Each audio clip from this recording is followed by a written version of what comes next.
ಕುತೂಹಲ ಕೆರಳಿಸಿದ ಪ್ರತಿಷ್ಠಿತ ಒಕ್ಕಲಿಗರ ಸಾರ್ವಜನಿಕರ ವಿದ್ಯಾರ್ಥಿ ನಿಲಯದ ಆಡಳಿತ ಮಂಡಳಿ ನಿರ್ದೇಶಕ ಸ್ಥಾನಗಳಿಗೆ ಚುನಾವಣೆಯ ಫಲಿತಾಂಶ ಹೊರಬಿದ್ದಿದ್ದು, ಒಕ್ಕಲಿಗರ ಸಾರ್ವಜನಿಕ ವಿದ್ಯಾರ್ಥಿ ನಿಲಯದ ಮಾಜಿ ಅಧ್ಯಕ್ಷ ಟಿ.ಕೆ. ಯೋಗೇಶ್ ರವರ 15 ಮಂದಿ ಸಿಂಡಿಕೇಟ್ನಲ್ಲಿ 4 ಮಂದಿ ಪರಾಭವಗೊಂಡು 11 ಮಂದಿ ಚುನಾಯಿತರಾಗಿದ್ದಾರೆ. ಸ್ವತಂತ್ರ ಅಭ್ಯರ್ಥಿಗಳಾಗಿ 13 ಮಂದಿ ಕಣದಲ್ಲಿದ್ದು 4 ಮಂದಿ ಚುನಾಯಿತರಾಗಿ 9 ಮಂದಿ ಪರಾಭವಗೊಂಡಿದ್ದಾರೆಂಬುದು ಗಮನಾರ್ಹ. 15 ಮಂದಿ ಆಡಳಿತ ಮಂಡಳಿ ನಿರ್ದೇಶಕರ ಚುನಾವಣೆಯ ಸಿಂಡಿಕೇಟ್ 15 ಮಂದಿ ಹಾಗೂ ಸ್ವತಂತ್ರ ಅಭ್ಯರ್ಥಿಗಳು ಸೇರಿ 28 ಮಂದಿ ಕಣದಲ್ಲಿದ್ದರು. ಭಾನುವಾರ ಮುಂಜಾನೆ 9ರಿಂದ ನಡೆದ ಮತದಾನ ಪ್ರಕ್ರಿಯೆ ಸಂಜೆ 4ರವರೆಗೂ ನಡೆಯಿತು.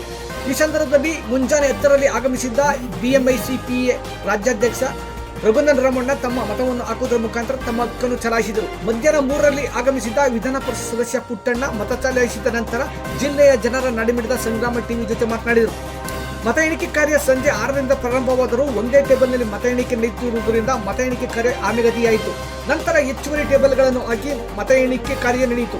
ಸೋಮವಾರ ಬೆಳಗ್ಗೆ 4ರವರೆಗೂ ನಡೆದದ್ದು ಮಾತ್ರ ವಿಶೇಷವಾಗಿತ್ತು.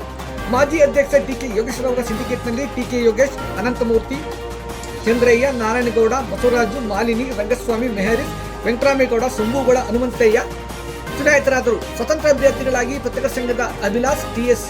ಹಾಗೂ ಡಿ.ಎಂ. ರವಿ ಚುನಾಯಿತರಾದರೆ ಮತ್ತಿಬ್ಬರಾದ ಧರಣೇಶ್, ಪುಟ್ಟರಾಜೇಗೌಡ ಚುನಾಯಿತರಾದರು.